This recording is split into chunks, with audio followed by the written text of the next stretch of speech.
Most of us in the diaspora dream about living in Africa, leaving the hustle and bustle of American life or British life or the Canadian life and returning to Africa and setting up what we would consider a dream business, generational wealth, or a higher quality of life. Many of us try, most of us fail, but all of us keep that dream once we come here. And some of us pick a country based on our own desires. I picked Uganda, some people have picked Tanzania, but this brother Julius, has picked Kenya. Now his story is a little bit different. He's a Jamaican that moved to Canada and that went all the way to Kenya, and then he fell in love. But not with the woman, with the country. But here's something that's very interesting. I want you guys to check this out. He's from Jamaica, right? Why didn't he go there and start a business and move back home? Simply put, he feels because he is African and African descent, he should be able to come anywhere in the world, in the black world, and do what he needs to do. And he's showing progress. Check out this video in which he got the last deed to his title for land in Kenya. This is my most recent purchase. It's the last piece I needed right beside the other ones I owned for my factory. So yes, slowly but surely the dream is coming true. And a special thanks to Livia Dora at AMG Realtors. You guys rock. Yeah, the brother is a doer. He's not somebody walking around running his mouth talking about doing stuff in Africa. He's actually, as they say here in Africa, he's walking the talk. But he has a dilemma and he's asking the Kenyan president something that he really needs. I want to know what it is. Let's review the video together and we're going to find out. This message is for President William Ruto of Kenya. Sir, I'm in a little bit of a situation. Okay, some time ago I came to your country and I fell in love with the country. And I blame the lady at immigration because she know that I'm Jamaican. She know I was never been to the continent before. And just as I was about to leave the airport, she shouted out my name and said, "Welcome home." Well, look at me, what, year and a half, 2 years later, trying to get back into Kenya. I have 2 registered Kenyan companies. We have 3 employees working. I'm in Canada. 3 employees working, and I'm looking to come there permanently. The $100,000 requirement for the Class G visa, it's not a matter of not having the money, because the money's in a Canadian bank.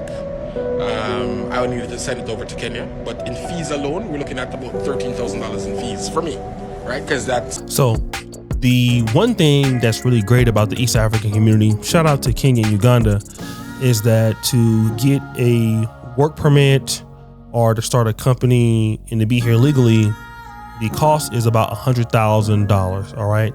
And if you're in Uganda, you can always contact Tina over at Expat Assist and she can help you with that. But let me just talk about the $100,000 fee. In comparisons to the West African countries where it might be a lot more, I think South Africa is like $500,000, but the taxes and fees on that $100,000 transfer is about $13,000. And this is what he is complaining about. 100,000 US and I'm Canadian, so it's a lot more money. What we're asking for is a better way for us to come home. Mm-hmm. I know by all indications I should be heading to West Africa, but my heart belongs to Kenya.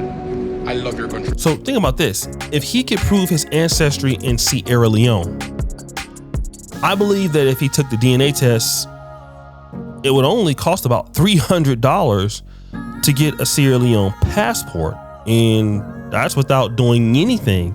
But the man is consistent on coming to Kenya. I've even talked to him about coming to Uganda because it's right close, and he is consistent about coming to Kenya. He's sold on it. I love the people of Kenya. I love the way I feel when I'm in Kenya. I was born and raised in Jamaica, and I love Jamaica, world without end. But I must tell you, I have never felt peace and my true self until I was in your country. So I have an emotional connection to Kenya. And I've had a lot of challenges trying to do things the right and proper way to get to Kenya. And I must tell you, the challenges are... Anyways.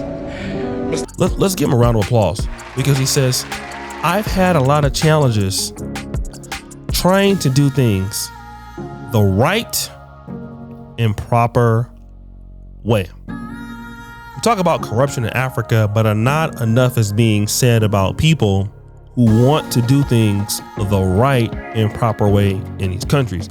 Of course, there's loopholes and things like that, but this is a man that's saying, I want to do things the right and proper way. I'm not trying to take any side cuts, but why is it so difficult for people like me who want to come and invest in Africa? And just think, Kenya is one of the most transparent countries in Africa. So if you're not Kenyan, and if you've been to Kenya, you see how organized it is in comparison to other countries. Just imagine what the other countries are like if he's having this problem in Kenya, right? I'll let you decide what countries you might think those are. I won't name any names, but let's continue. Mr. President, I want you to know that there are many people who are descendants of the transatlantic slave trade who really want to come home to Kenya. And we're trying to follow the rules that are there, but currently the process leaves us open to a lot of abuse. People are getting scammed out here. So what we're asking is to grant us the right of abode. We can already own property in Kenya because a lot of us do. We already can own businesses in Kenya because a lot of us do. We employ Kenyans. We just are not allowed to work in our own companies in Kenya. And that's what we're looking for. The ability to come and just operate in our own businesses. Like, my company is earning money in Kenya and I'm not in Kenya. And I keep asking people, am I breaking any laws? No one can answer me. And I've written to the different government agencies to make sure I'm not breaking any laws, earning money, even though I'm not in Kenya, right? So this is interesting.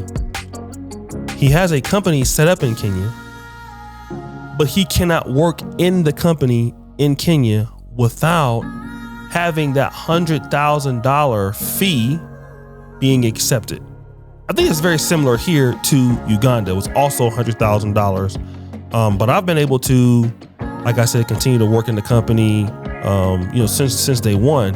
It did take me a while to get the work permit, and that was $2,500 per year. I have a 3-year work permit. So, on top of the money that you have to spend, but he's not allowed to work in Kenya. So you can set up a company without the $100,000 outside of Kenya. But if you want to come and work in the company and live in Kenya, then you need the $100,000 plus, as he says, the $13,000 in fees that's going to cost to get it there in Kenya.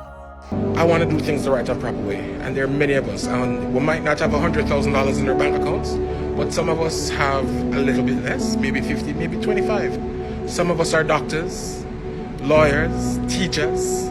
We come from a wide spectrum of society, and we're willing to come there and use our expertise and our resources to build Kenya because we want to be in Africa, and Kenya is where we feel at home. So I don't know if you get to ever see this message, but please consider granting the descendants of trafficked Africans.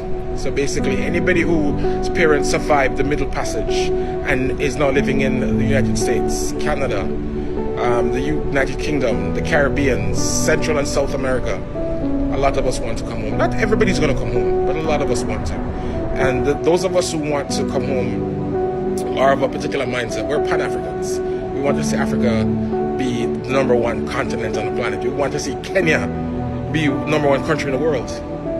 We have a love for the country, and we just really want to come home.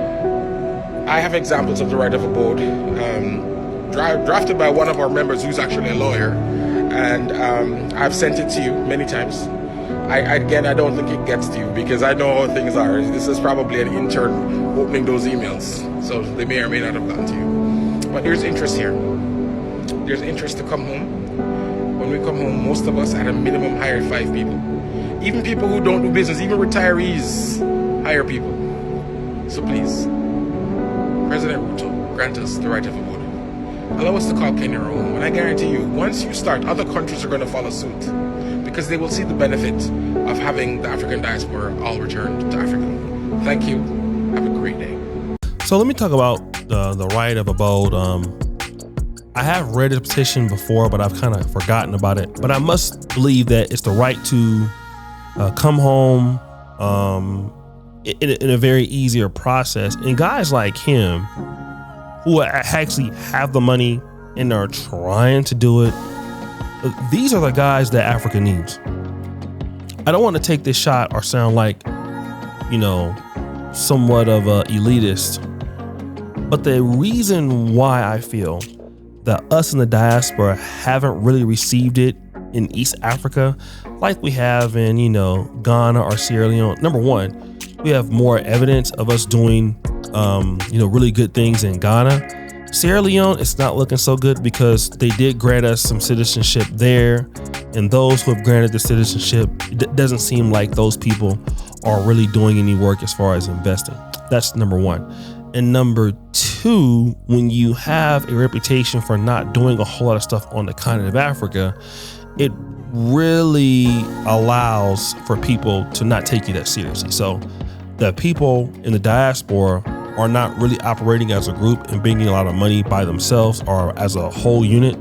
So, when Ruto was talking to Chinese or when Ruto was talking to other people like that, they have their stuff together and we don't. And so that causes us to have friction with government because we're not operating in, as a bigger group. So I hope that everything works out for the brother. I've talked to him before on the phone. Hopefully I'll get to meet him. I was recently in Kenya just about, maybe like 3 or 4 days ago from the recording of this video. But guys, what do you think? It's your boy, Duke Jackson, back at it again with another episode here on the Kenganda YouTube channel. We're out.